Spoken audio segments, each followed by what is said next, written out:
A body on a theatre floor, a monologue rewritten in blood. And behind it all, secrets so carefully staged, only a genius could hear the truth between the lines. This isn't just a murder, it's a performance that was never meant to end. Before we begin, I'd love to know where in the world you're tuning in from and what time it is for you right now. Let me know in the comments. Dim the lights, straighten your cuffs, settle in, because this mystery begins now. I was at the theatre that night for one reason: Veronica Dale. Red hair, high heels, and a tendency to call me darling when she wanted something. In this case, what she wanted was someone to hold her coat and laugh at the playwright's jokes, which, as it turned out, were neither warm nor funny. But I wasn't in it for the script. The Scarlet Mirror was the kind of show that smelled like trouble before the curtain even rose. The buzz had been building for weeks. A comeback role for Diana Vale, Broadway's red-lipped darling of the scandal sheets. Veronica had snagged 2 front-row seats and phoned me with all the urgency of a girl escaping a dry party. I said yes. Wolfe had no active cases, and even he couldn't argue with a free show and a night off. What I didn't know, when I stepped into the velvet seat and slid my program into the breast pocket of my suit, was that I wouldn't be leaving with a souvenir. I'd be leaving with a corpse. Act 1 had its usual trappings: banter, longing stares, dramatic pauses thick enough to cut with Fritz's carving knife. Diana Vale was magnetic, all right, slinking across the stage in blood-red satin like she was born under a spotlight and never quite left it. The audience soaked her in like warm gin. But midway through Act 2, the mood shifted. Diana crossed downstage for her monologue, a wineglass in one hand and vengeance in her voice. Then, just as she turned to deliver a line I never got to hear, she stopped cold. Her mouth twitched. She blinked once, then again. Her shoulders sagged slightly, then sharply. The wineglass slipped from her hand, shattered on the floorboards, and with no more drama than a hiccup, Diana Vale crumpled. Flat. Center stage. There was a beat of stunned silence, then applause. Wild applause. The audience thought it was part of the show. So did I. Until I noticed the sudden shift in the eyes of the cast, and the one actor who knelt to touch her shoulder, then recoiled like he'd just found a live wire. That was when it hit me. That wasn't acting. That was murder. Chaos has a certain smell to it. Sweat, perfume, cheap hairspray, and dread. The curtain dropped fast, slamming shut like a guillotine while voices behind it rose like sirens. I stood, shoved past a shrieking dowager in a feathered hat, and made for the aisle. Veronica grabbed my arm. "Archie, what's happening?" "Stay put," I said, already climbing onto the lip of the stage. "Don't scream unless something catches fire." Behind the curtain, cast and crew scattered like billiard balls. I found Diana still lying where she'd fallen. Her eyes were open and glassy.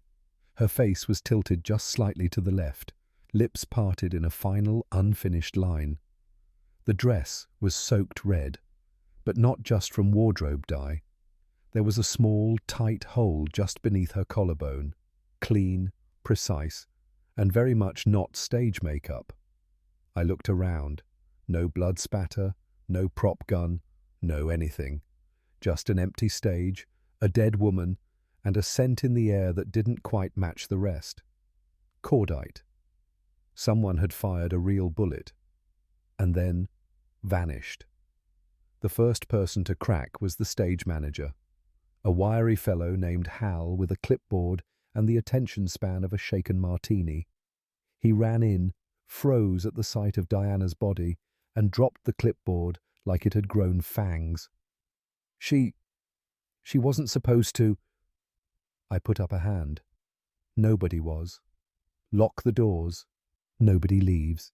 Not cast, not crew, not ushers, with dreams of Broadway.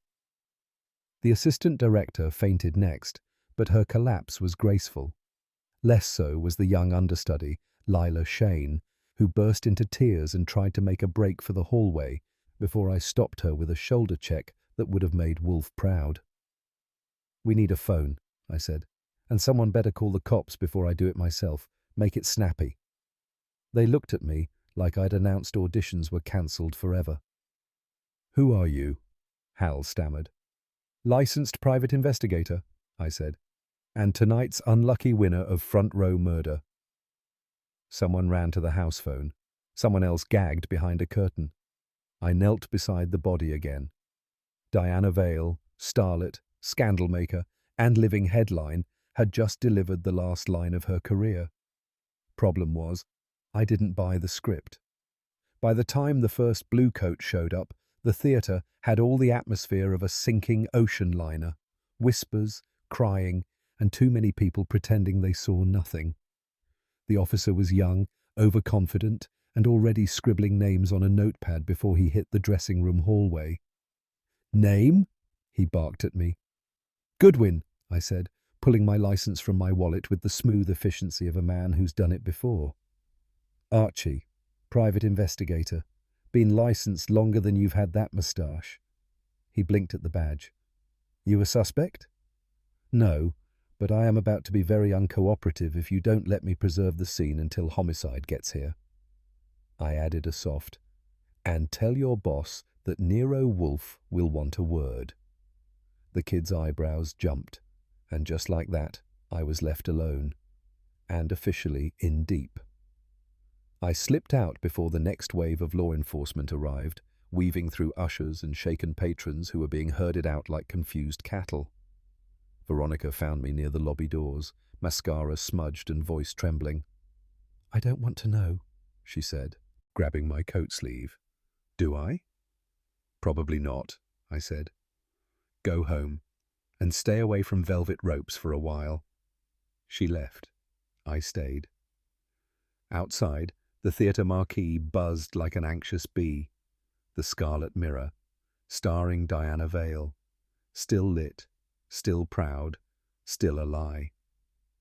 I lit a cigarette and played the whole thing back in my head. Diana takes center stage, stops speaking mid-line, collapses. No sound of a gun, no flash, no one on stage close enough to touch her. And when I reached her, already cold, no visible weapon, no blood splatter beyond the dress, and one very neat hole in a woman who had no business dying mid-scene. I knew one thing. Someone had planned this, and planned it well. Wolfe didn't know it yet. He was probably elbow-deep in cold beer and warm silence. But we had a case on our hands. And the killer had just gotten a standing ovation. You haven't seen true outrage until you've seen Nero Wolfe confront the betrayal of an overcooked egg. The man could forgive murder more easily than a runny yolk gone firm. That morning, the egg was soft, too soft, and the toast, as he pointed out with the gravity of a funeral director, had cooled into a slab of starch no longer fit for man or beast.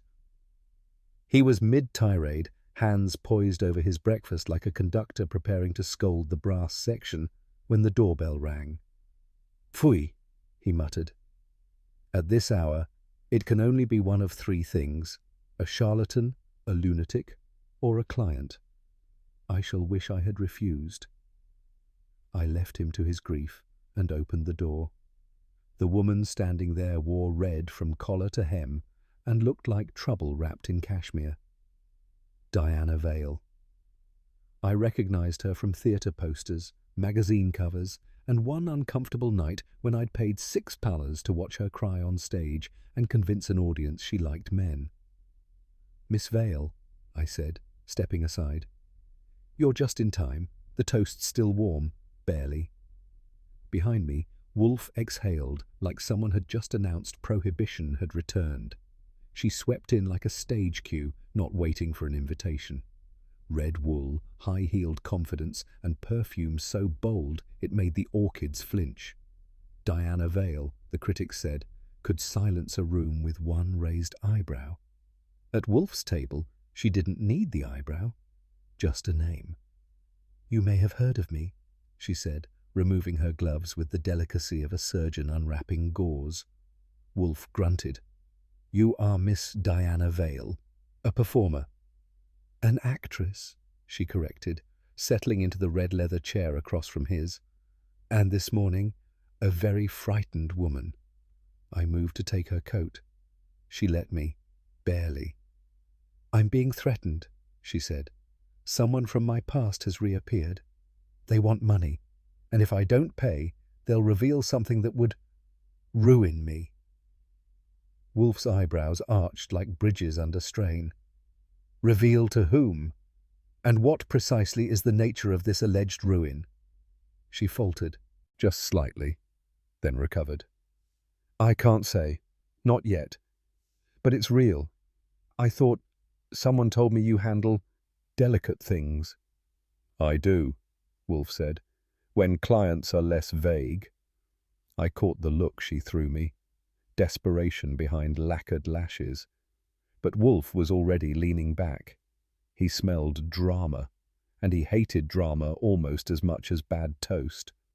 Wolfe steepled his fingers under his chin, a sure sign the gate was closing. Miss Vale, he said with the measured tone of a judge preparing to hang the defendant, you seek assistance without presenting admissible facts. I do not operate on half-truths or the scent of perfume. Her lips parted to protest, but he cut her off with a finger raised, not pointed. A gentleman's guillotine. You are, no doubt, accustomed to influence. Audiences, critics, suitors, perhaps even the occasional district attorney. I am not so easily moved. She bristled. So that's it? That, Wolfe replied, is the entirety of it. I cleared my throat, a move Wolfe pretends not to notice but always registers. Diana stood, gathering her coat like armor.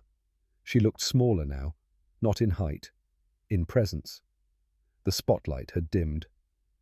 If anything happens, she said, her voice lower now, I hope you'll remember this moment. She turned and walked out without another word. Wolfe didn't look up. Women who speak in riddles often have nothing to say. Sometimes he's right. This time I felt a chill, and not from the draught in the hall. I waited until the front door clicked shut, then wandered back into the dining room and leaned against the doorframe like a man who knew better but wouldn't admit it yet. You're sure about that? I asked. Wolfe buttered a fresh piece of toast, properly crisp this time, Fritz having taken the earlier outburst personally. About what? That she had nothing to say. He didn't look up. She said precisely nothing. No names, no dates, no substance. I do not fish in muddy water, Archie. Maybe not. But that was the kind of muddy water people drown in. Wolfe shot me a look. Not hostile. Contemplative. You believe she was in genuine peril. I believe no actress walks into this house before breakfast for the fun of it. He grunted. Emotional manipulation is a technique the performing arts have refined beyond all others, including interrogation. I shrugged. You still might have wanted to ask what kind of scandal she meant. Career-ending, or the kind you take to a priest or a bail bondsman. She would not have answered, Wolfe said, and now she will not return. He picked up his fork. Which means, as usual, we are mercifully free. Famous last words. The next morning was clear, cold, and smug. The kind of Manhattan morning that pretends crime takes Sundays off. I was halfway through my first coffee when Fritz walked in with the Gazette, folded just so. Front page, he said, his voice a shade lower than usual. I took it from him and read the headline. Diana Vale dies on stage. Accidental death. Now ruled homicide. Below that, the photo.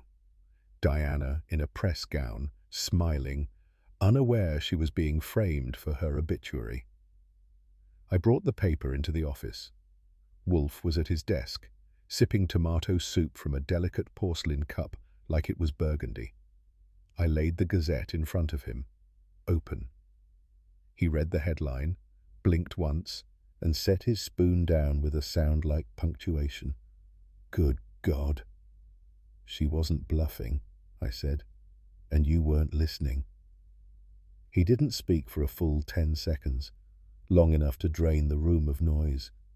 Then he leaned back, fingertips together. She was here, seeking help, and we refused. You refused, I corrected. He didn't rise to the bait. Wolfe was never wrong, except in hindsight.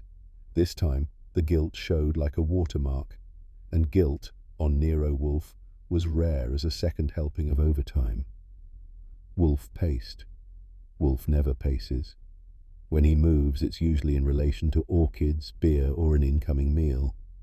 But that morning, he walked 5 full laps around the office rug, like a man trying to outdistance regret.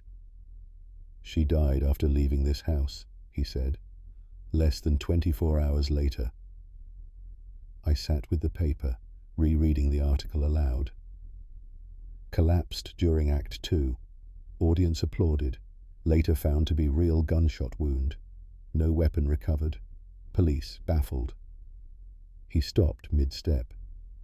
That at least is consistent. Consistent with what? With a plan, carried out precisely. I waited. Wolfe returned to his chair. She came to us, Archie, not for whimsy, but as a last recourse. I misjudged her. I permitted... He waved a hand, theatrics, to blind me to real peril. Glad to hear you're still human, I said. Don't gloat. He reached for the beer Fritz had just brought in, opened it with a satisfying hiss. We are now entangled, morally, perhaps even legally. So we're taking the case? Yes. He sipped. We are taking the case retroactively. I stood. Where do we start? With her file, if she has one. If not, begin one. I want names, associates, enemies, anyone who stood to lose from her silence or gain from her ruin. I raised an eyebrow. And if someone already gained? He looked at the paper. Then we must ensure they do not keep it. When I heard the front door rattle and a pair of boots stomping up the steps like they had a vendetta against granite, I didn't need to guess who it was. Inspector Kramer always arrived like a one-man cavalry charge, late, loud, and furious. I opened the door just in time to avoid splinters. He barged past me, puffing like a freight train, chewing on a cigar that had been through more stress than a defense attorney. "Where is he?" he barked. "Still in the same place you left him 3 months ago," I said. His chair, room temperature, mildly annoyed. Wolfe looked up from his book as Kramer stormed in. His eyebrows lifted the way they do when a sentence doesn't scan. "Inspector," Wolfe said evenly, "you bring with you the atmosphere of a slaughterhouse. May I assume this is professional, not social?" Kramer grunted. "It's about your visitor." Wolfe didn't blink. "You'll need to be specific." "Diana Vale, the actress. She's dead." Wolfe set his book down with deliberate grace. And just like that, breakfast was over and murder was back on the menu. Kramer didn't sit. He hovered, paced, dropped ashes without remorse onto Fritz's polished floor. "She was shot," he said, yanking the cigar from his mouth. "Center mass, close range. No blanks, no trick props. Real lead, .32 caliber. Wolfe frowned. "I find your implication distasteful. I haven't implied anything yet, but your name came up, and so did his." He jabbed a thumb in my direction. "You were at the theater, Goodwin?" I nodded. "Front row, right in the line of fire, apparently. I don't recall being warned it was an interactive show." Kramer glared. And you didn't hear the shot? No one did. Curtain dropped before anyone figured out it wasn't part of the act. No weapon found, Kramer continued. And no suspects. Yet. Just a dead actress and a whole lot of people who were too busy clapping to notice a murder. Wolfe folded his hands. And you're here because she came to you, Kramer said. We pulled the phone records. She called your office the day before she died. Then she came here. And then she wound up dead. That wasn't a question. It was the warm-up to one. Wolfe didn't flinch, but something behind his eyes narrowed. I did not decline her because I lacked interest, Wolfe said, his tone like polished brass. I declined because she refused candor. Kramer snorted. You turned her away? She offered riddles, not information, Wolfe said. I am not in the habit of chasing shadows, Inspector, regardless of how attractively they are packaged. Kramer shoved a hand into his coat pocket and pulled out a notepad like it owed him money. You had a chance to help her. Now she's a corpse, and you're in my office pretending it's a crossword clue. That is an overstatement, Wolfe said coolly, but you are welcome to continue your tantrum if it soothes your conscience. Kramer turned to me, growling like a kettle on the verge. Fine. Let's hear from your sidekick. Button shoes, I said. Really? That's what we're calling them now? Kramer grunted. You were there. That makes you a witness. To what? I saw her fall. I saw her bleed. I saw a theater full of people applaud a corpse. What I didn't see, and what you clearly haven't either, is who pulled the trigger or where they stashed the gun. Kramer shoved a pen behind his ear like it helped him think. Start at the top, scene by scene. So I did. Every movement on stage, every twitch of Diana's face, every step of panic behind the curtain. I gave it to him straight, no fluff, no dramatic pause. Wolfe doesn't like melodrama, and neither do I when a woman ends up dead over it. When I got to the part where I stepped on stage and found the entry wound, Kramer stopped scribbling. Close range, clean shot, but no sound. No sound, I said. No flash, no smell of powder, just the aftertaste of something wrong. He stared at me like he was trying to decide whether I was lying or just not helpful. Any theories? Sure, I said. Several. None of them sane. When Kramer finally thundered out of the brownstone, he left behind a trail of smoke and suspicion, both lingering in the air like unwanted perfume. Wolfe sat in silence for a full minute after the door shut. He neither reached for his beer nor returned to his book. That alone was enough to tell me something had shifted. I suppose, he said finally, that our decision yesterday must now be amended. Because of guilt? I asked. Because of implication, he corrected, and the unshakable idiocy of the New York Police Department. I smiled. That almost sounds like a yes. She came to us for help. We refused. She is dead. And now, by some twisted moral arithmetic, we are involved. Want me to send Kramer flowers? Wolfe sighed. No, but you may send him facts. Find me something solid before he accuses me of orchestrating Hamlet's final act. He pushed back from the desk. We will take the case. Formally. Not for money. Not for fame. For justice. I raised an eyebrow. And reputation, he added. There it was. Fritz brought in a fresh bottle of beer and a plate of liver pâté on toasted rye. Wolfe accepted it like a man trying to remember what normalcy felt like. Start with the obvious, he said between sips. Diana Vale's professional history, her circle, enemies, rivals, debts, affairs. In other words, I said, the usual. He nodded. Except this time, add shame. Anyone who stood to suffer from her secrets becoming public.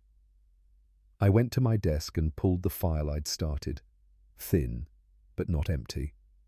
A few clippings, a playbill, a photo torn from a magazine where she posed with a director whose smile didn't reach his eyes. "You want me to call Saul?" I asked. "Immediately," Wolfe said. "Have him check into the bouquet she held during the final act. A curious detail. It may have been ornamental or instrumental." "Nice rhyme," I said. He waved me off. "Also the theatre's prop inventory. I suspect there's something missing. A gun small enough to be concealed, silenced, and discarded in plain sight." I grabbed the phone and started dialing. The engine was purring now, slow but deep. We were in, all the way, and someone, somewhere, was about to regret not missing their cue. The morning after a murder, most people nurse hangovers or regrets. I prefer to start with suspects. I made my way back to the Grand Lyric Theatre, armed with my license, a clean handkerchief, and the kind of smile that works better than a warrant when it comes to frazzled stage managers. The assistant in question was a string bean named Oliver, with big glasses and a bigger grudge against homicide disrupting his rehearsal schedules. He looked like a man who hadn't slept, shaved, or stopped swearing in 16 hours. "We're still trying to figure out the second act blocking," he hissed when I flashed my credentials. "People are traumatized. This isn't a circus." "No," I agreed, "but it is a murder scene." That got me 5 seconds of silence and a grudging sigh. "Fine, but don't touch anything, and don't talk to anyone unless I say so." "Deal," I said, already walking past him. The theatre smelled like damp velvet and cover-ups. Not the kind with makeup, the kind with motive. I was here to see who looked the guiltiest with the curtain pulled back. And if someone didn't like my questions, well, they could try killing me on stage too. Randall Miles was the type of director who didn't walk. He prowled, slick hair, colder eyes, and a voice like a straight razor. I found him in the third row of the orchestra section, arms crossed, staring at the stage like it had insulted his ancestors. "She shouldn't have rewritten that monologue," he said as I approached, not without telling me.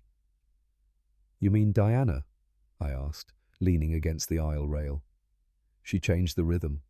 Her final speech, Act 2, Scene 4, it was slower, darker, almost confessional. "You noticed that in real time?" "I'm a director," he said, tight-lipped. "It's my job to notice." "So was it just improvisation or something else?" Miles hesitated. "She'd mentioned wanting to fix a line 2 days earlier. I didn't think she meant a whole damn rewrite." I nodded. "She also came to see Wolfe the day before she died." That rattled him. He shifted in his seat and looked up at me. "Did she say why?" "She said someone was threatening her. Someone from her past." He was quiet for a beat too long. "You know who it was?" I pressed. He shook his head. "No. She never named names. But she was nervous. More than usual. And Diana was never scared of anyone." That, coming from a man who made stagehands weep, was almost a eulogy. Backstage, I found Lila Shane curled up on the divan in what passed for the ladies' dressing lounge, looking like a porcelain figurine with a price tag. Eyes red, hair perfect, and just enough powder to suggest mourning by makeup. "I didn't want her role," she whispered, barely looking at me. "I never wanted to replace her." "Relax," I said. "No one's accusing you of stuffing her monologue with bullets." She gave a shaky laugh. "It's just 1 minute she was there larger than life, and the next—" I waited. Sometimes people tell the truth when they run out of practiced lines. "She was kind to me," Lila said. "People think stars don't mentor, but Diana did. She gave me tips. She even said if the show got picked up nationally, she'd recommend me for the tour." "Sweet of her," I said, and let the silence grow until she squirmed. I left my purse here that night, she said suddenly. They just gave it back this morning. I asked if I could see it. She hesitated, then handed it over. Inside, tucked between tissues and a mint tin, was a folded program, not hers, and someone had marked it, in red pencil. The cue lines weren't hers either. They were Diana's. Every backstage world has a guy like Leo Trent, the muscled stagehand who knows how to hang a light, build a set, and catch a falling diva with one arm. I found him coiling cables near the rigging loft, his face pinched with the kind of sorrow that doesn't need rehearsal. "She didn't deserve that ending," he muttered, before I even said hello. No curtain call, no lights down, just bang, gone. "You were close?" I asked. He looked at me. "We had a thing. Off and on. Mostly off, I guess, lately." "Why off?" Leo shrugged. "Said she needed to focus. On the show. Her second act, she called it." I tilted my head. "Did you believe her?" He hesitated just long enough. "Didn't matter. I wasn't going to be one of those guys who begs." "Sure. But you also weren't happy, were you?" That got a scowl. "You think I killed her?" "I think the people with the deepest bruises usually know where the sharp objects are." He dropped the cable. "You're not a cop?" "No," I said. "I'm worse. I work for Wolfe." That shut him up. But when I turned to leave, I heard him mutter, "She didn't just break hearts. She broke rules." Now that sounded like something Wolfe would want underlined. Miles Denby had the kind of reputation that only comes from 15 years of Broadway flops, 3 published essays on theatrical nihilism, and 1 play, The Scarlet Mirror, that finally hit big because someone else died in it. I found him in his dressing room behind a stack of yellowed scripts and 2 empty martini glasses. He was pouring a third when I knocked. "Archie Goodwin," I said. He nodded like I'd just said Hamlet. "You're Wolfe's man." "Still holding the job," I said. "And you're the genius behind the show where the lead dropped dead. Coincidence? Or just great timing?" He gave me a smile that didn't reach his eyes. "Art imitates life. But life? She tends to plagiarize. I hear Diana had some influence on your script." "Influence?" He chuckled. "She bled into it. Every line she touched got redder. That monologue in Act 2, she rewrote it after a rehearsal where she said, I quote, 'Truth has a funny way of sneaking in.'" I leaned forward. "What truth?" "Something from before. Something she didn't want getting out again." "Blackmail?" I asked. Denby tapped his glass. "This town runs on it." He offered me a drink. I declined. I already had a buzz, from the scent of motive starting to hang thick in the air. The final dress rehearsal, Diana's last full run before opening night, had become a myth in less than 48 hours. I asked the cast, crew, understudies, and one overly dramatic makeup artist what they remembered. "She was radiant," said one. "Confident, like she'd made peace with something." "She was rattled," said another. Mr. Q dropped her line. "She was angry," insisted a third. "Stormed out after a whispered argument with the director." "She was glowing," said the costume girl, "like someone who'd just buried a body or dug up a treasure." By the time I was done scribbling it all down, I had 4 versions of the same woman, none of which matched the red-lipped powerhouse who had strutted across stage the night she died. Wolfe once told me that truth was like soup. It tasted different depending on the spoon. In this case, the whole pot was spiced with hysteria, vanity, and fear. And something else. Someone remembered more than they were saying. I just hadn't figured out who yet.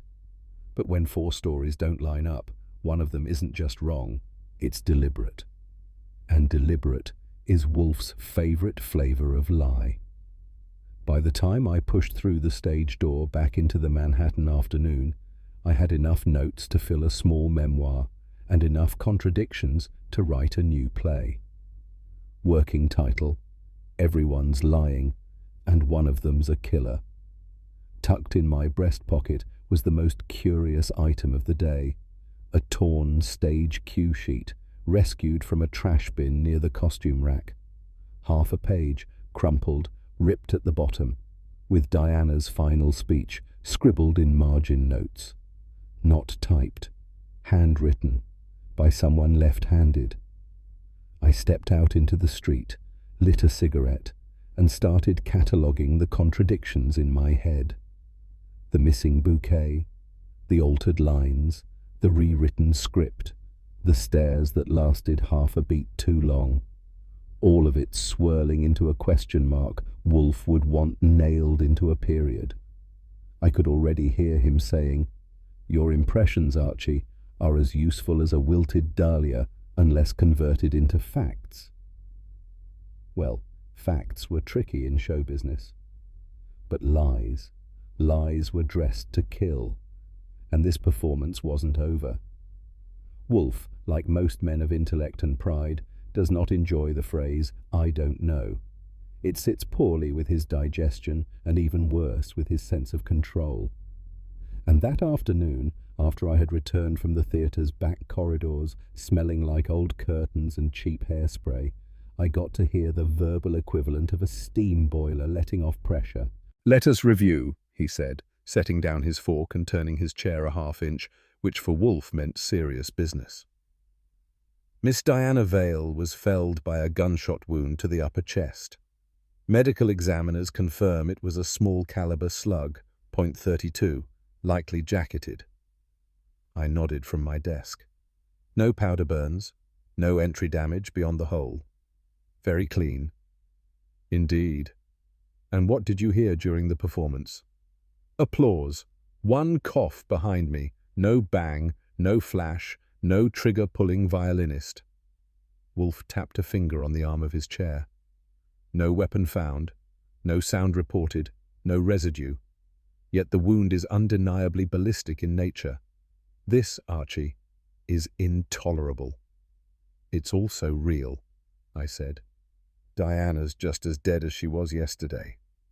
Wolfe exhaled. A woman is murdered in a public setting with no discernible mechanism.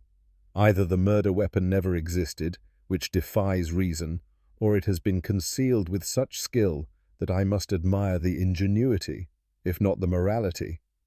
Meaning? Meaning, Wolfe said. We are dealing with either a magician or a murderer who thinks like one.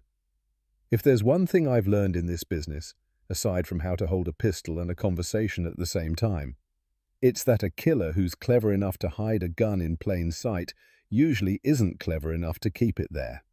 With that thought keeping me company like a bad baritone, I headed back to the Grand Lyric Theatre for what Wolfe dubbed a practical sweep.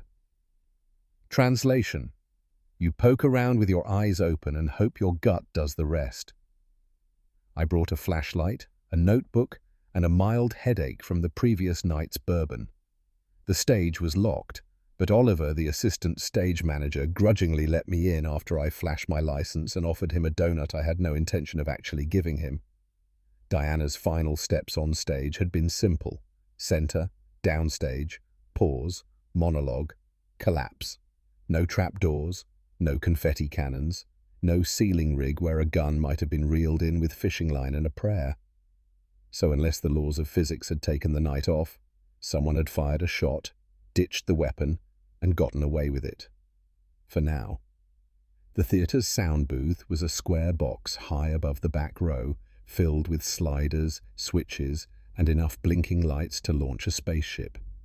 The technician manning it was named Benny, a gangly fellow with thick glasses and a healthy distrust of cops, actors, and everything in between.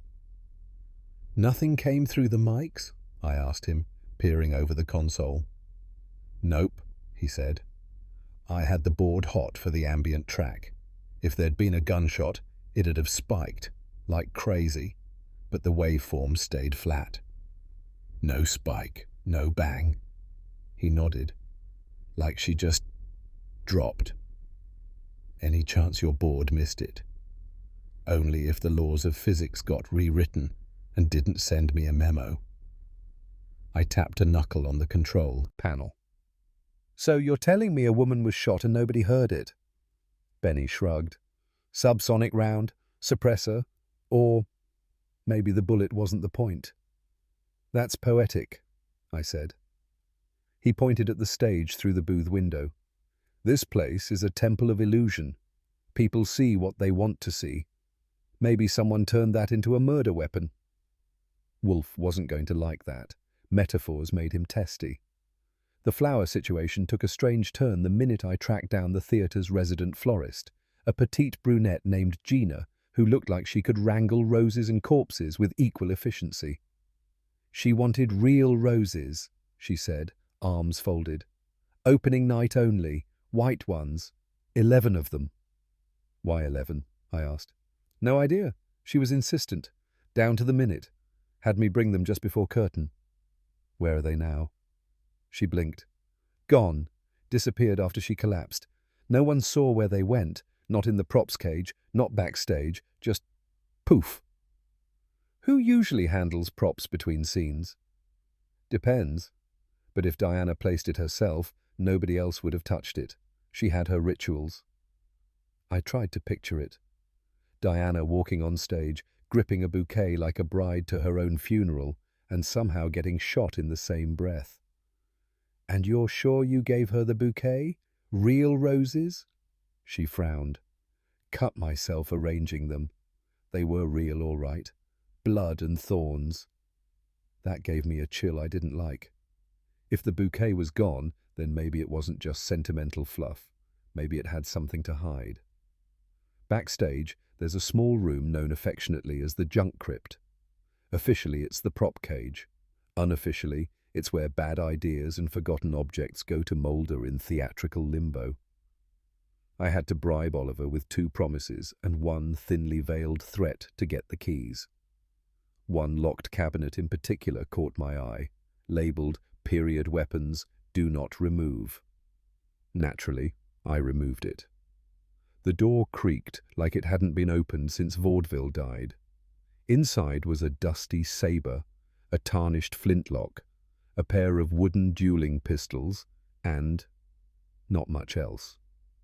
Except, wedged between a prop musket and a broken metronome, was a crumpled length of ivory silk, torn, frayed at the edges, and stained. A glove. Ladies. Left hand. I turned it over. Someone had shredded the palm with something sharp, a knife maybe, or a nail. The tear looked angry, deliberate. I bagged it in a theatre envelope and slipped it inside my coat. Then I locked the cabinet again, just for the illusion of propriety. Something told me this glove hadn't been forgotten. It had been hidden. Someone wanted it buried. And when people start hiding things, I start writing Wolfe's name at the top of the page. When I got back to the brownstone, Wolfe was knee-deep in roasted beef and mid-sentence with Fritz about the disgraceful decline of American horseradish. Spicy only, in name and too coarse to complement beef without bludgeoning it, he finished. I dropped the envelope with the glove onto his desk. Courtesy of the Grand Lyrics forgotten drawer. He peered at it. What is it? Shredded silk, left glove, found where it shouldn't have been. I laid out the rest.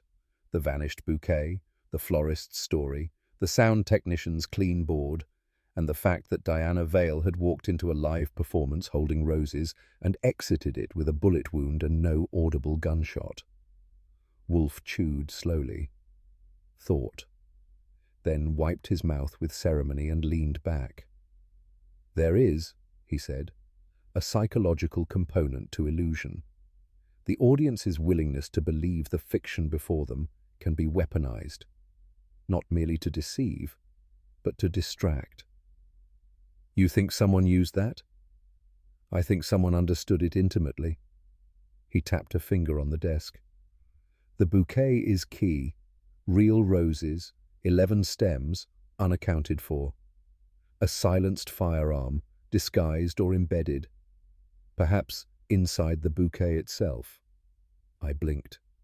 Inside the flowers? Cunning, Wolfe said, and grotesquely theatrical, but not implausible. He reached for his beer. Whoever did this didn't just murder a woman. They orchestrated a disappearing act. Our task is to find the moment the real performance began. And suddenly, the bouquet seemed a whole lot heavier. The thing about lawyers, junior ones especially, is that they want to be taken seriously more than they want to keep secrets. Which is why, with a little charm and the right amount of eye contact over a half-eaten Danish in a midtown cafe, I got what I came for. Hypothetically, I said, if a client had a trust fund that matured on a birthday and she happened to die the day before, what would happen to the money? The lawyer, Jeb Carter, Esquire, recently minted, fiddled with his napkin. In a standard, irrevocable trust, it reverts to the secondary beneficiary. And if that secondary was, say, someone she didn't want to benefit anymore? He hesitated. Then dying early would be unfortunate. Unfortunate for her, convenient for the other guy. He nodded, then added, "Of course, this is just a hypothetical." "Sure," I said, "just like stage blood." Before I left, he leaned in and whispered, "Diana Vale's trust was set to unlock the night after opening. If she lived to midnight, she got it all. 200 grand. And if she didn't? Well, we were about to find out who did. Saul Panzer is the kind of man who can find a diamond ring in a landfill and get a notarized statement from the rat who buried it. So when he told me to check the county courthouse under Vale Diana and Addison Raymond, I took it seriously. What I found was a sealed marriage license from 18 months ago, filed under the radar and never annulled. She'd married a jazz pianist from Harlem who once toured Europe and now taught beginner scales to spoiled kids uptown. Raymond. Addison looked like a man who used to have style and still had regrets. He was lean, handsome, and sweating when I showed him the copy. "Where'd you get that?" he said, jaw tightening. "Public records," I said, though I had to use a little elbow grease. He slumped into a kitchen chair. "She wanted it quiet," he said. "Didn't want to risk her image. America's flame, she called it. Can't be a torch singer and a housewife at the same time." "Did you love her?" His answer was slow. "Still do." "Did she know you'd still get her money if she died before the trust kicked in?" He looked up, eyes wet. "I didn't kill her." "Maybe not. But motive didn't need alibis. It needed math." I found Lila Shane sitting cross-legged in the green room, nursing a cup of peppermint tea like it held the answers to all her problems. I gave it a glance. It didn't. She looked up with a faint smile. "I know what everyone's thinking." "Do you?" "That I hated her. That I wanted the role." "Do you?" I repeated. Her smile twitched. "I admired her. Loved her. Like a sister." In my line of work, like a sister usually means right up until I sharpened the knife. Still, I played it gentle. "Were you upset about the rewritten monologue?" "I didn't even know she'd done it. I found out opening night." "Anyone else angry she'd changed it?" She nodded slowly. "Randall and Miles. Neither of them liked being upstaged." "Did you know she had a trust?" "No. She never talked money." That rang false. Theatre folks may be dramatic, but they're not dumb. They all talk money. I stood, but she stopped me with a whisper. "I didn't want her dead." "No," I said, "but I think someone wanted her silenced." She looked down into her tea. "Then they used the perfect place to do it. No one notices murder in a monologue." Except Wolfe. Back at the bar where Miles Denby held court with gin and gloom, I slid into the booth across from him and dropped a folder on the table. Inside, the sealed marriage license, the trust fund timeline, and a red-marked copy of the Scarlet Mirror. "Is this a visit or an indictment?" he asked. "That depends. Did Diana ever help you cover up something? He winced, but not hard. Define cover. I'm not here to debate syntax, Miles. He sighed. It was years ago. I had an affair with a student. Not illegal, but messy. The kind of thing that kills a career. She buried it? She rewrote it, in fiction. Changed the name, changed the ending. Her scenes made people cry instead of complain. Saved me. Did she ever threaten to dig it back up? He hesitated. Not directly. But when she rewrote that final monologue, it felt like a warning. Were you worried? I was terrified. He poured another drink. You think I killed her? I think you were scared enough to consider it. He didn't deny it. He just said, It's a better play now. Her death made it art. That might have been the most honest thing anyone said all day. Leo Trent's toolbox was a fortress of denial. Dented steel, rusted latch, no-nonsense exterior. Inside, wrench, screwdriver, oil rag, and a bundle of paper wrapped in electrical tape. I untied it and found love letters, or maybe threats with lipstick. You promised me we'd run away. You said the show didn't matter. I see how you look at him. If I can't have you... The last one trailed off. The ellipsis hit harder than a slap. Leo found me in the corner of the storage room and went stiff. You went through my stuff? Consider it reverse sabotage. He stepped forward. Those were private. She's dead. Privacy's dead too. He stared at the floor. She didn't love me back. I thought she would. Did you know she was married? He blinked. No. Did you know she had money coming her way? He shook his head. But you knew she was pulling away, and that killed you. I didn't kill her, he shouted. That's what they all say. But I could hear the crack in his voice. Leo had wanted Diana back, and maybe he couldn't tell the difference between love and possession.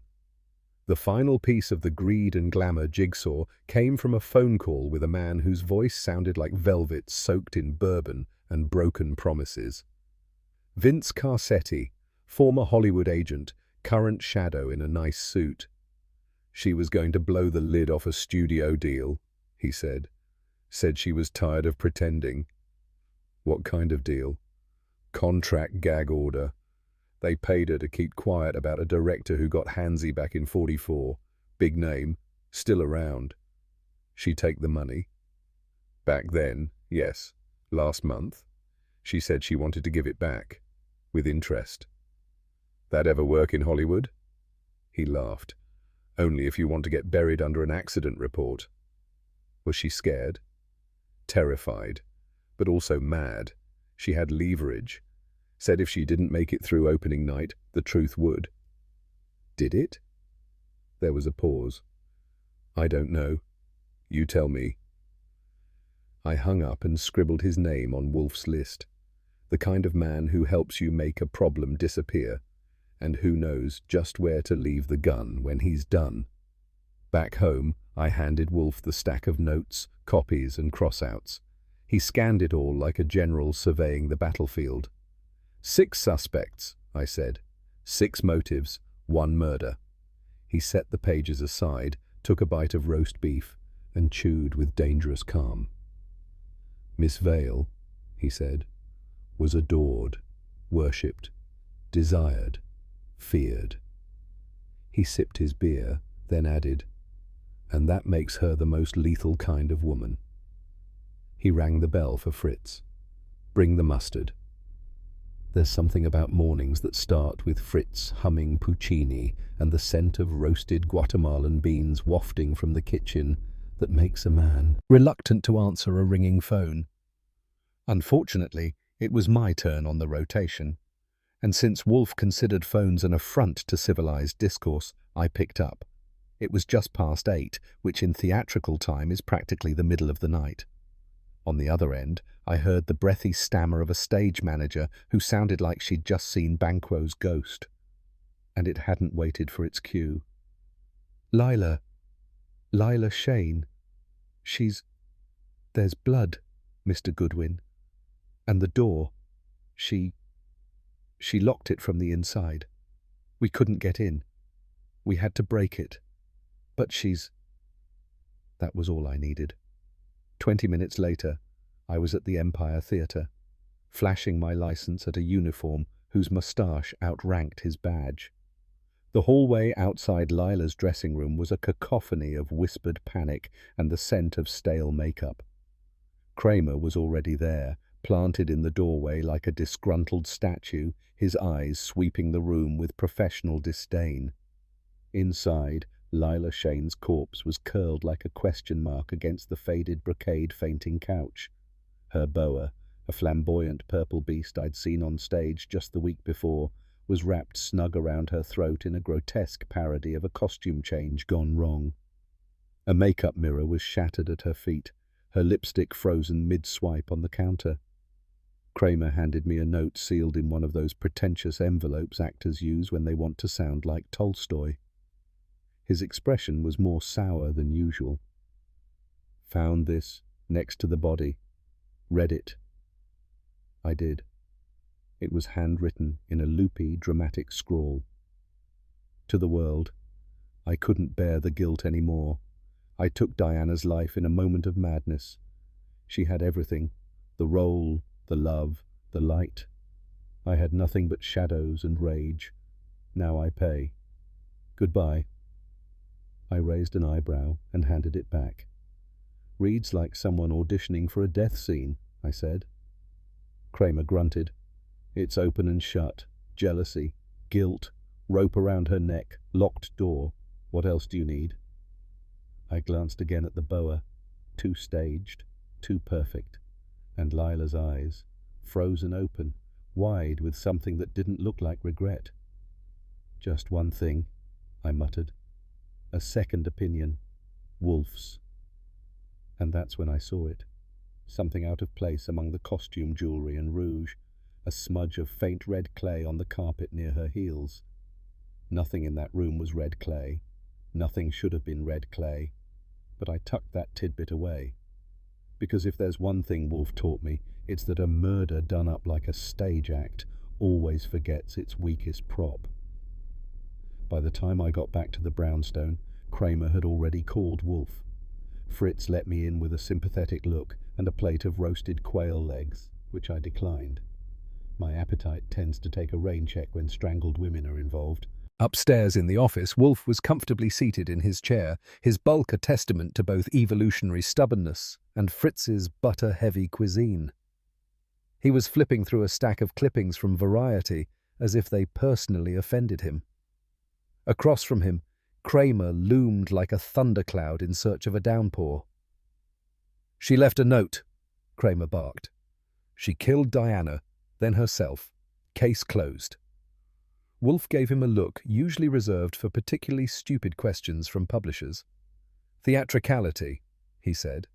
Suicide by feathered costume accessory is baroque even by Broadway standards. May I see the note? Kramer thrust it at him. Wolfe read it once, then again. He lifted his eyes. This is not confession, he said. This is performance. Observe the phrasing, the role, the love, the light. A curious triad of abstraction. A guilty mind does not choose poetry, it chooses brevity. Kramer's face darkened. You saying it's a fake?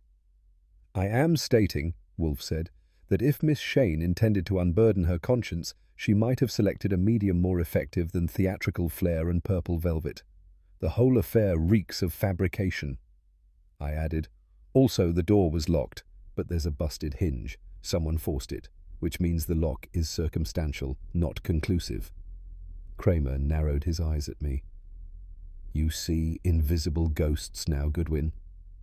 No, but I did notice a footprint where there shouldn't be one. Clay smudge. Red. Not from Lila's shoes, and definitely not from that boudoir on a budget she was sprawled on. Wolfe gave a grunt of approval. Kramer, kindly entertain the possibility that someone staged this scene to resemble a suicide poorly. You are being played by a dramaturge. Kramer's jaw tensed. He hated being told he was wrong, almost as much as he hated being right about it later. So, what? You think someone strangled her and then wrote the note? I think, Wolfe said, that someone wished to close the curtain on this investigation before the third act, which for us has just begun. Wolfe had barely finished issuing his diagnosis when he swiveled in his chair, reached for the bell cord, and summoned Fritz with the elegance of a sultan requesting sherbet. Beer, he declared, the Montenegrin dark. To Fritz, this was code for do not interrupt until the bottle is empty. He turned his gaze to me, steepling his fingers under his chin. Mr. Goodwin, enumerate what you observed in Miss Shane's dressing room. I did. Clay smudge, forced door, note, theatrical flare, purple boa, lack of struggle marks. Wolfe grunted. The boa as a murder weapon is absurd. Its construction does not lend itself to effective compression of the trachea. It is show, not substance. But she is dead, I pointed out. Yes, and not by her own hand. He waved a dismissive hand at the note. Amateurish drivel. The syntax is too ornamental, the sentiment too curated. A genuine suicide note is either a plea or an exit. This is a program insert. I leaned forward. So, who staged it? That, Mr. Goodwin, is your department. Begin by revisiting the dressing room layout. Trace the path of anyone who might have had 5 minutes alone backstage, and bring me the inventory list of the prop cabinet. I raised an eyebrow. You expecting a smoking gun? He gave me a thin smile. No, I am expecting something far less convenient and far more telling. And with that, he shut his eyes. When Wolfe starts meditating mid-homicide, it means he smells blood, and I get the pleasure of playing bloodhound. Time to start sniffing around. You wouldn't peg me as a locksmith, but after a decade under Wolfe's roof, I can spot a fishy lock faster than Fritz can spot an overcooked chop. So when I dropped by the dressing room of the late, lamented Lila Shane, it wasn't to admire the powder puff aesthetics or the lingering whiff of violet perfume. I had a date with a doorknob. The bolt was a Yale turnstile with a brass faceplate, standard for theatre dressing rooms, cheap enough to replace but good enough to keep out the riffraff. According to the frazzled assistant stage manager, same guy who'd tried to block me on my first visit, Lila had only one key, issued by the house manager. No spares, no copies, no exceptions. He was too flustered to notice when I leaned in and saw the faint, unmistakable wear around the inner side of the lock, a mark left only when a key turns from the outside. If Lila had bolted herself in, we'd be looking at a clean inside twist. But this lock had been meddled with. By the time I left, I wasn't thinking about how she died. I was wondering who had the ghost key Wolfe already insisted must exist. When Wolfe sent me to fetch a copy of The Scarlet Mirror, the printed version, I knew it wasn't for his bedtime reading. That play had as much poetry as a tax return, but it was the only mirror Diana Vale ever held on stage, and Wolfe suspected it was cracked. I spent the better part of a subway ride comparing that published script to what I'd heard on opening night. I may not be a critic, but I've got ears. Diana's final scene, her swan song of sorrow before the curtain, was supposed to end with, "My shame lives in the shadows, but truth walks in the light." But what Diana said was, "My shame lives in the shadows, but truth crawls through the dark and leaves footprints." That's 10 words added, with just enough bite to draw blood. The line had a new edge to it, personal, deliberate, and definitely not what Miles had signed off on. I could see Wolfe's lips curling already in his mind. It wasn't just an actress going rogue. It was a message to someone, maybe to the one who killed her. And I had the sinking feeling Lila knew exactly who'd been meant to hear it. Editors, like oysters, clam up when they smell heat, and Ernest Braithwaite was already steamed when I called. I found him in a booth at Le Dauphin on West 58th, fidgeting over a Caesar salad like it was rigged to explode. He was the script's editorial consultant, which meant he cleaned up the playwright's mess and got no applause. I kept the conversation light, heavy on the charm and easy on the metaphors. He didn't bite. Not until I let it slip that Wolfe was curious why Diana Vale's final monologue read like a telegram from the grave. He dabbed his lips with a napkin like it was a confession. "She asked for a rewrite," he muttered. 3 weeks before previews, a single page. Act 2, Scene 4.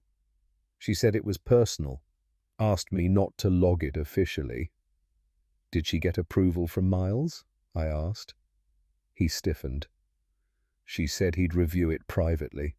I trusted her." And there it was, our missing script, off the books, unofficial, unvetted.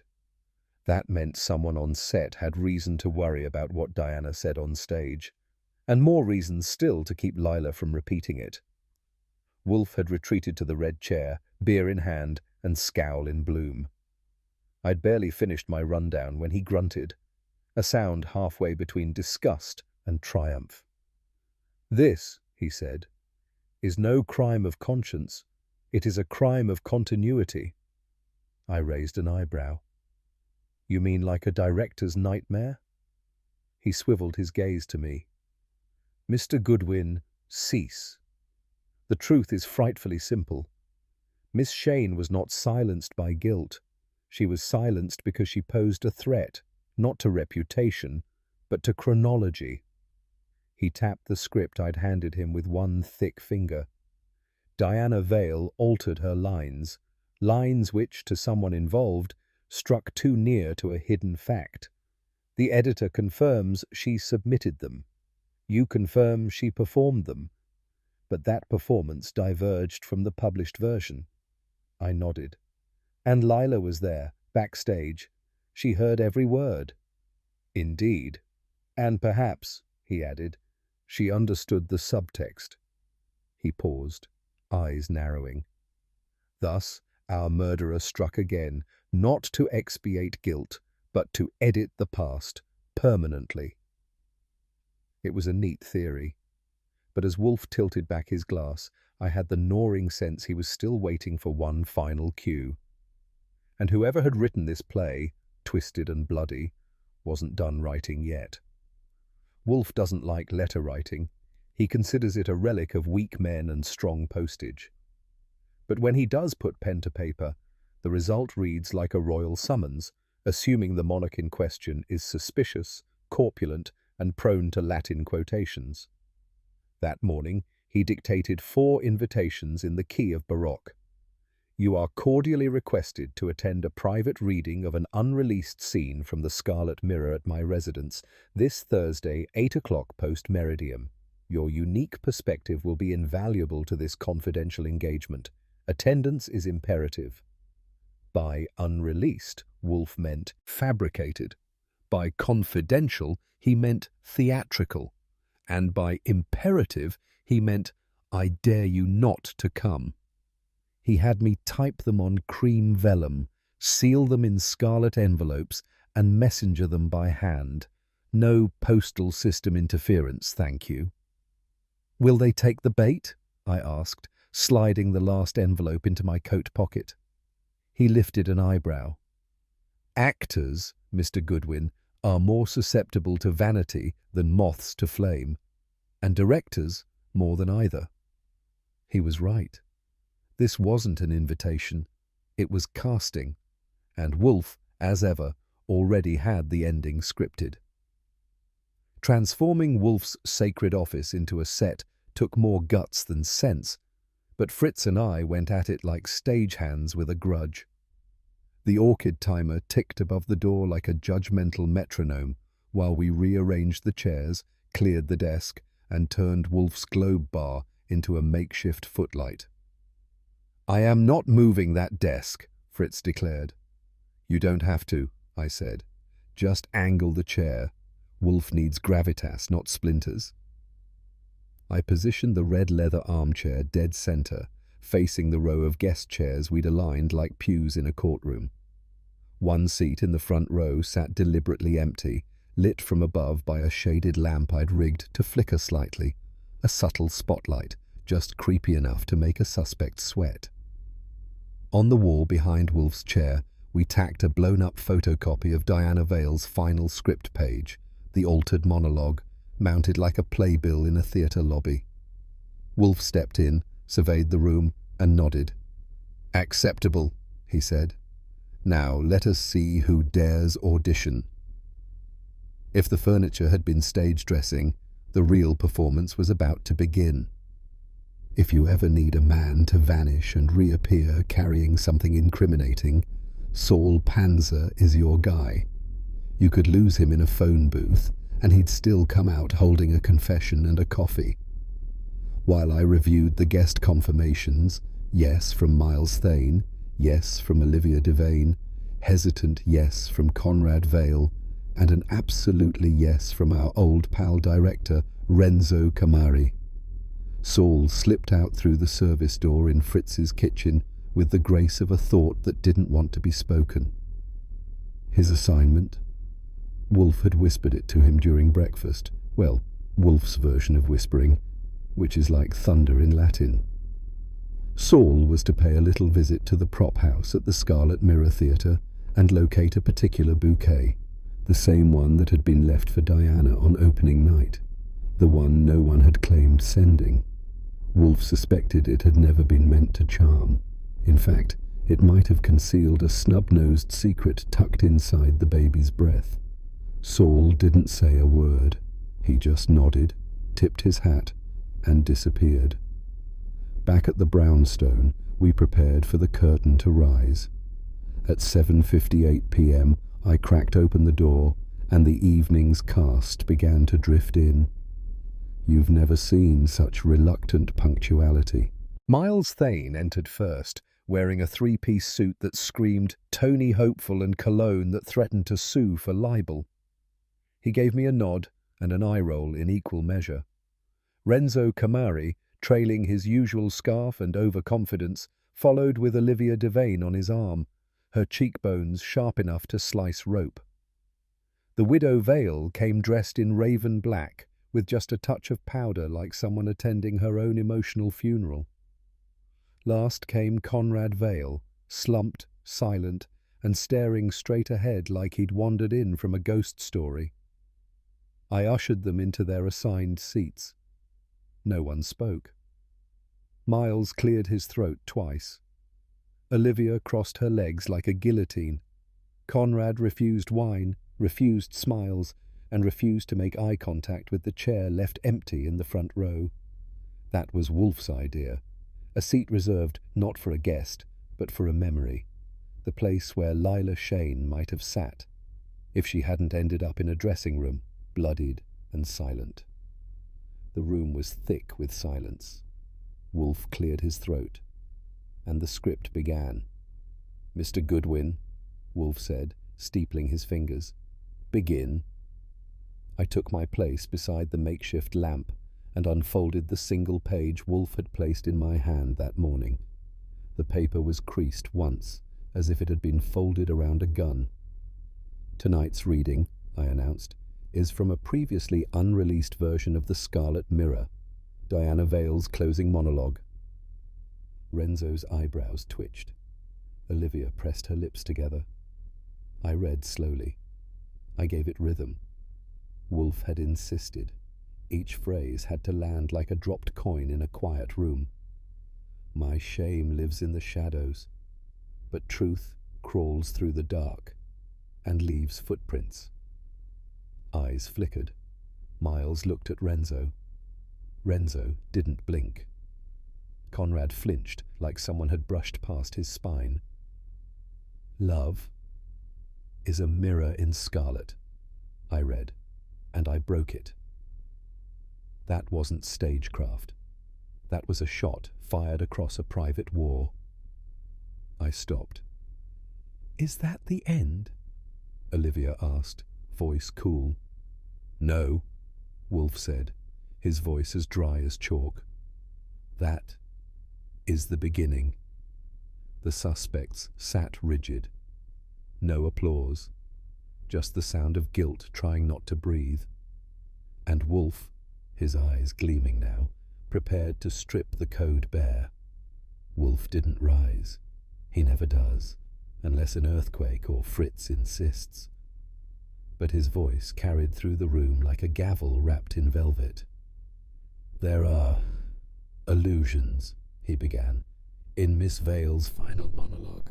"Unscripted, personal, intentional.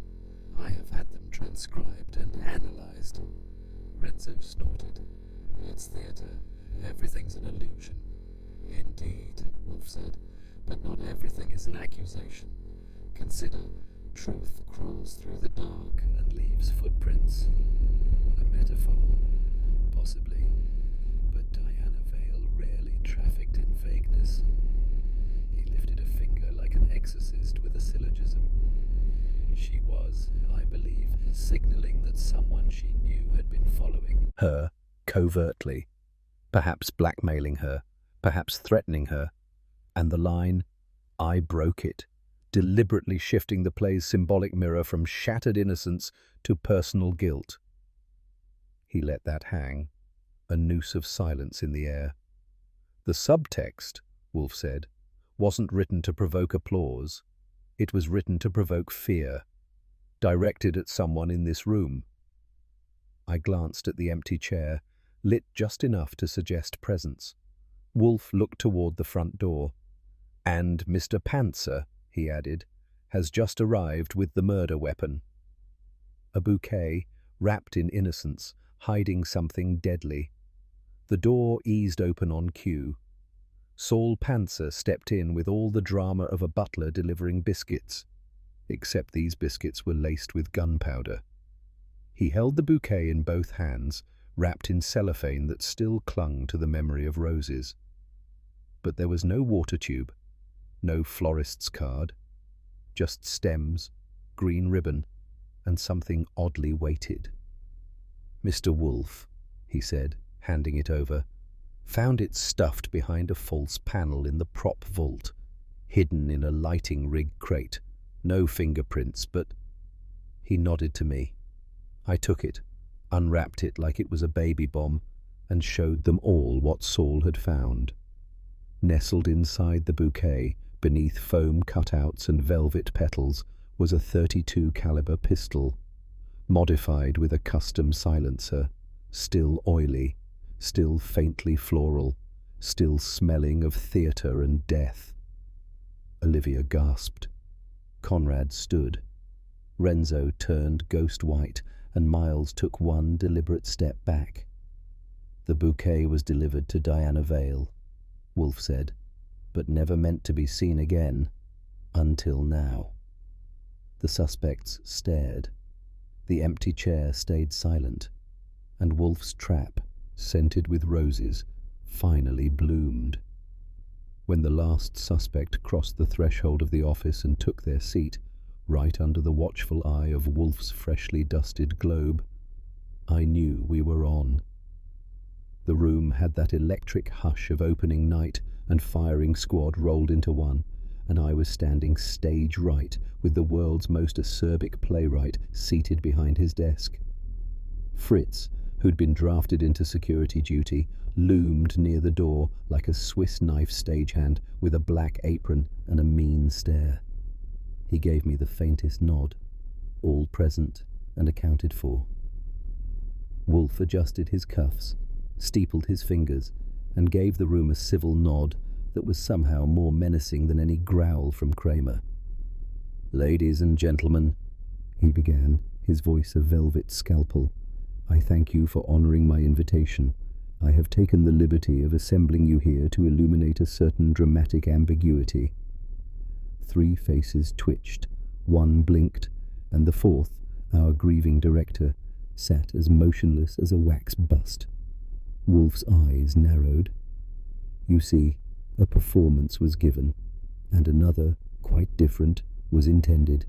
That divergence, I submit, has led to murder. No one clapped. The play had begun. Wolfe extended his arm. No rush, no dramatics, and pointed to the polished table between the chairs.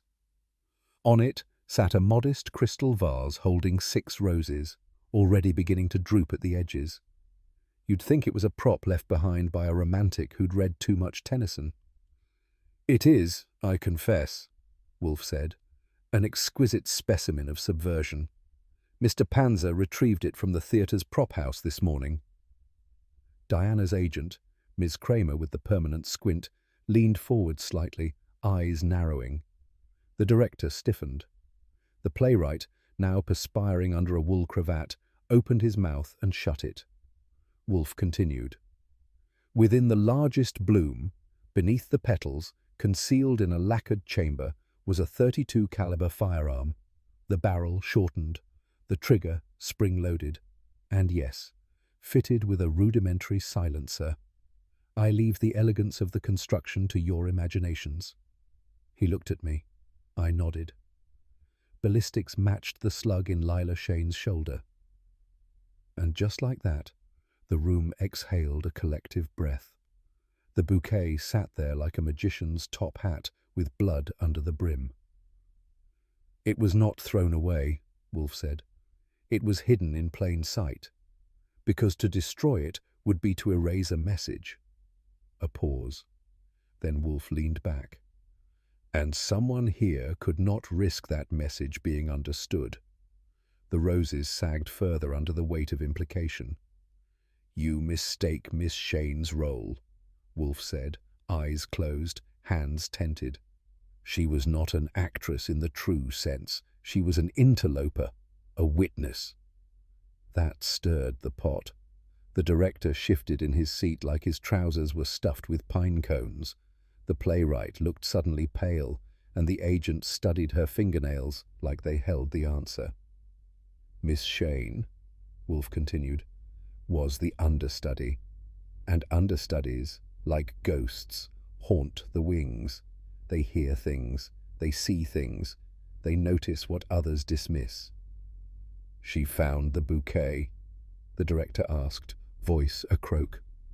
"Indeed. She opened it, likely by accident, while rehearsing Diana's scene in solitude. She understood immediately the implications, not just of the bouquet, but of the altered lines Miss Diana recited on opening night, lines she herself had been rehearsing all week in a different form." I glanced around. The room was still, like someone had put the audience on pause. "She was not a murderer," Wolfe said. "She was a liability, a risk. And someone had taken steps to remove that risk, quietly, precisely, and without fanfare. Not every murder demands rage. Some only require fear." "I shall now read," Wolfe said, lifting a sheet of paper with distaste, "a passage from Act 2, Scene 4 of The Scarlet Mirror, as performed on opening night." The room braced itself. "In the Garden of Secrets," Wolfe read, his voice deliberate, "I buried the truth not in soil, but in silence. The key was never in the lock. It was in the lie I told myself. And when the wind came for justice, I had no petals left to scatter." He paused. "In the original script," he said, lowering the page, "that speech ended. The mirror shows only what it must, nothing more. Miss Diana's version added precisely 10 words, each steeped in metaphor, each loaded with meaning." Wolfe tapped the sheet. "The key was not metaphor. Lila had it. The lie was not philosophical, it was factual. And petals? Ladies and gentlemen, you saw them. 6 roses, 1 for each year since the incident in Montreal. Now I watched them squirm. The director wiped his brow. The playwright clenched his jaw. The agent looked like she'd swallowed a wasp. Wolfe's eyes narrowed. This was not mere poetry. It was confession in iambic disguise. Diana altered her monologue not to elevate the art, but to warn someone, to say, "I remember, I know." And someone, in return, had silenced her for good. Wolfe closed his eyes, which I've come to recognize as his version of a conductor lifting his baton. "The timeline," he announced, "is the crucible in which deceit burns away." I stifled a grin. He was in form. "At precisely 9:12 p.m., he began, Miss Diana stepped onto the stage for her final monologue. Her words, those modified lines, were spoken clearly and without interruption. That performance, by all accounts, was flawless. He lifted one finger. At 9:15, the blackout cue was executed. Lights down, audience applause. The cast was to assemble backstage left for curtain call. His next finger rose. At 9:17, Miss Shane's scream echoed from the rehearsal corridor. Her body was discovered slumped against the prop cage. Gunshot, close range, no witness. Now he opened his eyes. They glinted like flint. "But you, Mr. Melvin," he pointed at the playwright, "you claimed you were delayed by a jammed doorknob outside the dressing rooms." Melvin blinked. I was. The latch, which was repaired that morning by the theatre's custodian, I asked. Silence fell like an iron curtain. "Your cue for Act 2 was missed," Wolfe said, "because you weren't waiting in the wings. You were staging a murder." And suddenly, no one could meet Melvin's eyes. Kramer let out a breath that could have fogged a mirror and jabbed his cigar like a conductor's baton. "Now hold on a damn—" "No," Wolfe cut in smoothly. "You will permit me to finish, Inspector, before sentiment overwhelms reason." Kramer growled, but the cigar never made it back to his lips. Wolfe continued, his tone now dipped in acid. "Mr. Melvin's last successful play was 5 years ago. His name, once gilded on playbills, was reduced to a footnote. The Scarlet Mirror was to be his redemption. But Diana knew." "Knew what?" Kramer snapped. "That the script wasn't his. At least, not entirely." Wolfe flicked a glance toward the vase. The original monologue, those lines, were lifted from a forgotten draft, one Diana had written years ago in another context. The room quivered. She confronted him. She demanded credit. He refused. And when she altered the lines, it was both a warning and a challenge. I added, "So he made sure she didn't deliver them again." Wolfe nodded. "Then Miss Shane discovered the truth, hidden in petals, and so the curtain had to fall twice." Kramer didn't reply. His cigar had gone cold between his fingers. Wolfe shifted forward, eyes fixed on Melvin with the kind of expression he usually reserves for particularly insolent soufflés. "There is," he said, "one final point of confirmation. One line, unpublished, unrecorded, and unrehearsed." Melvin twitched. A muscle in his cheek jerked like a nervous metronome. Wolfe's voice lowered. "When the roses bleed, you'll know I remembered." Melvin flinched, hard. "That line," Wolfe said, "was not in any draft you provided. It was not heard by the cast, but it was heard by Fritz." Fritz, bless him, nodded from the doorway, face impassive. He was setting out Diana's tea backstage, heard her whisper it, twice, once to herself, once to someone in the shadows. Melvin opened his mouth, then closed it again. His hands clenched the armrests of the chair like a drowning man grabbing driftwood. "You didn't just silence her," Wolfe said, voice like stone. "You tried to rewrite her. You tried to erase her authorship." And that's when it happened. Melvin let out a sound, a wretched half-laugh, half-gasp, and sagged forward. "She said she'd expose me. I panicked." Wolfe leaned back. "No, sir. You plotted. The playwright had taken his bow. Kramer finally stood, slipped out his cuffs, and clamped them on Melvin's wrists with the tenderness of a stagehand packing up a broken spotlight. You ever want to direct, Wolfe? He muttered. Remind me to buy season tickets. Wolfe sniffed, but said nothing. The rest of the cast sat frozen, eyes hollow. Shock, embarrassment, guilt. Take your pick. Each one wondering how they'd missed it, how the truth had been hiding in cue cards, costumes, and crimson petals. I opened the door for Kramer and his prize. Curtains down, I said. But Wolfe, still seated, only murmured, Not down, just drawn. By the time we got back to the brownstone, the vultures were already circling. And by vultures, I mean your standard-issue New York press corps, armed with cameras, cigarettes, and questions they already thought they knew the answers to. The front stoop was a mess of trench coats, flashbulbs, and typewriter jockeys elbowing for position like it was the Kentucky Derby. Is it true Melvin confessed? Was Miss Shane blackmailing him? Mr. Wolfe, is it fair to say you solved the case through floral analysis? Wolfe, who considered giving statements to the press a form of public indecency, stood behind me in the vestibule, his arms crossed, jaw granite. I opened the door just enough to step out and wave. Gentlemen, ladies, and the one guy who still owes me $5 from the Jonquil case, I regret to inform you, Mr. Wolfe will not be hosting a press conference today. Why not? From behind me, Wolfe's voice thundered out in Latin. Quod tacitum est, silendum est. A reporter blinked. What's that mean? I smirked. Roughly translated, mind your own damn business. And with that, the door closed. The shutters followed. Wolfe's silence was as final as a tombstone. Once the last reporter shuffled off like a disappointed hyena, the only one still loitering was Inspector Kramer. He stood in the parlor doorway like a man trying to decide if he'd rather eat his hat or shake hands with the devil. Hell of a circus, he muttered. And you just had to be center ring. Wolfe, already seated and scanning the afternoon mail with the expression of someone reviewing pestilence reports, didn't look up. The solution, Inspector, was a matter of theatrical structure.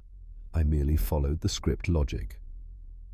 Kramer gave me a look that suggested script logic wouldn't hold up in court.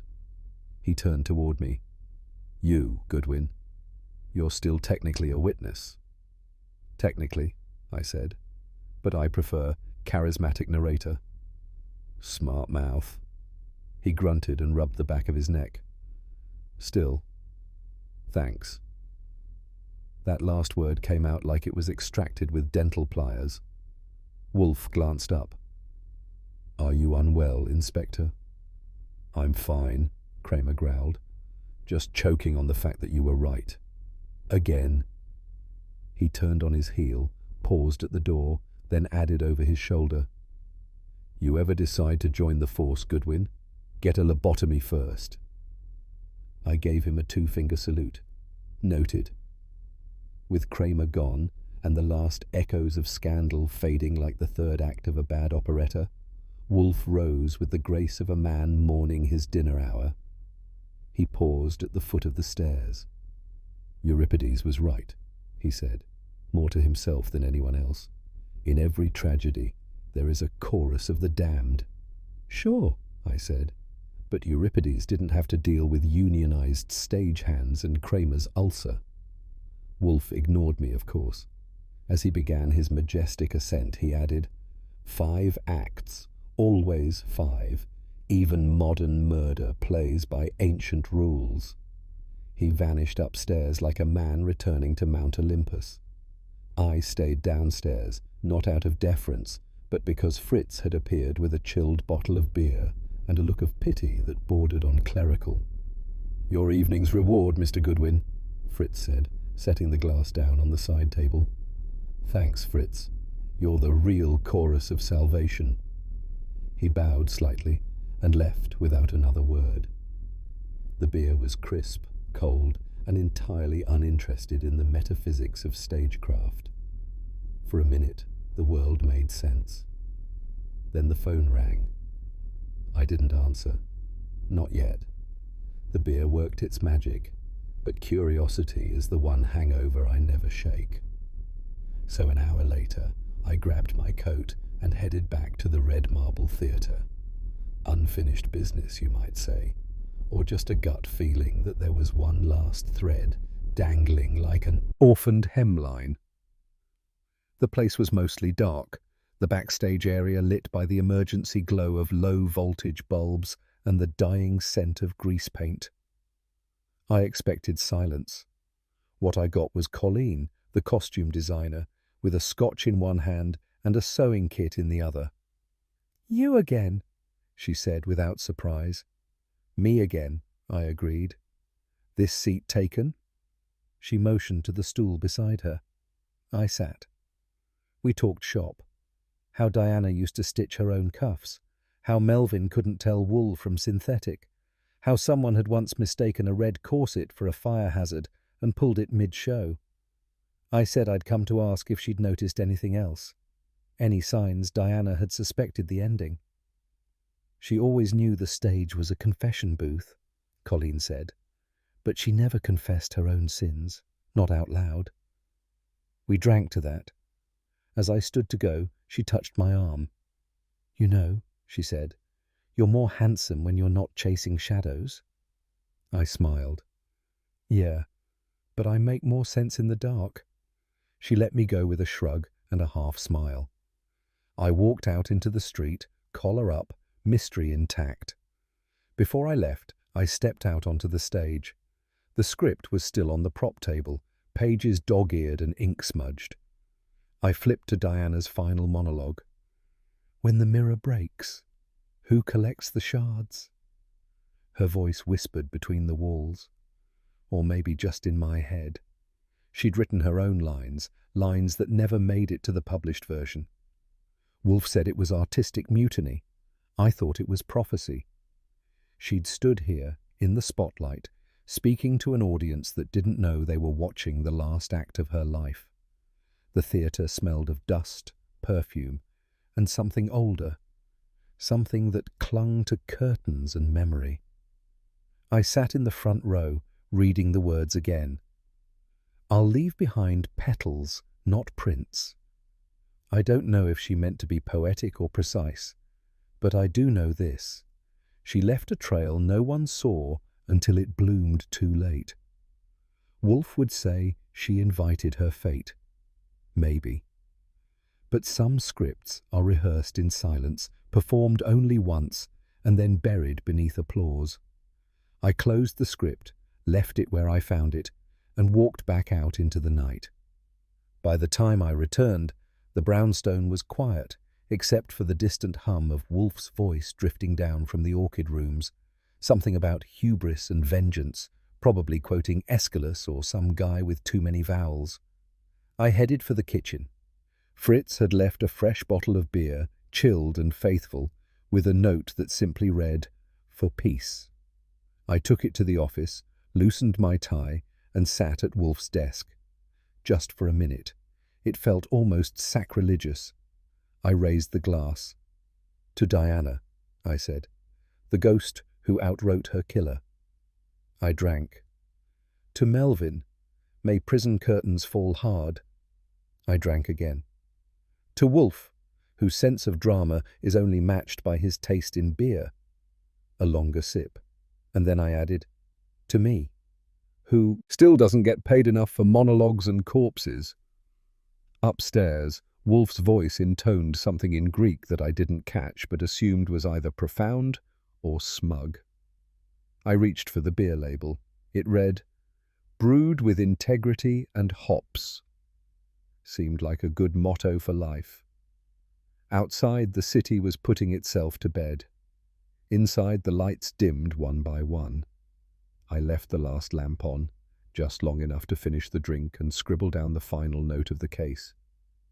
Then I turned it off, shut the door behind me, and let the night have the last word. The final line was spoken, the killer unmasked, and the script, at last, closed. But in the quiet that follows curtain fall, one wonders, was it grief, ambition, or love twisted too far that drove the hand behind the crime? Wolfe would say it was inevitable. I say, maybe the truth always needs a stage. What do you think? Was justice truly served, or did the theatre simply demand its own sacrifice?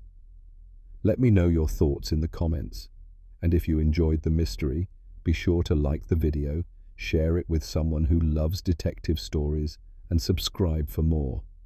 Not every case ends with applause, but the truth, once found, always echoes.